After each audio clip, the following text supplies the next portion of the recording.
So I found the perfect location for Avenu. The trouble was, just nobody could see it. So I found this perfect location, and what we were relying on more than anything is I didn't have any money for marketing. This is pre-social media days, so you actually had to pay for things to get it out there.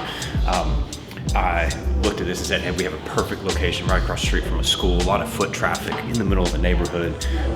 Super odd for being in the city of Houston with the foot traffic and stuff, and lo and behold, we get ready to launch things, and we find out that they're going to renovate the whole facade of the front of the building. So I mean, it's going to look like they're basically, there's no businesses open within our little strip center there. So the day I opened, January 16th, 2006, there's nothing but scaffolding and tarp and workers all hanging out in front of the building. And I had my little small, probably 3x3 sign hanging up on the scaffolding and trying to fight with the workers, and they're dropping paint on it, and it's just, again, it does not look like there's any businesses that are open in there for the next 6 months, from January to June. A few brave souls ventured through, literally moving tarp out of the way to walk through to come inside to come inside Avenu. And it's one of these things that we grew slowly.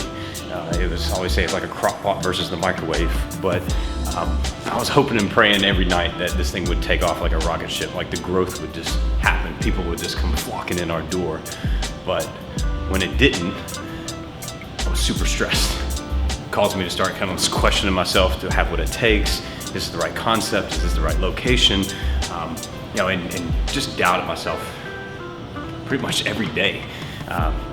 And looking back on it now, here 13 years later, it's easy to see kind of that slow growth that we had that forced us to establish the right systems, to adopt the training experience for the people that were coming in the door, to hire the right people, to bring on the right teammates that were here for the right reason.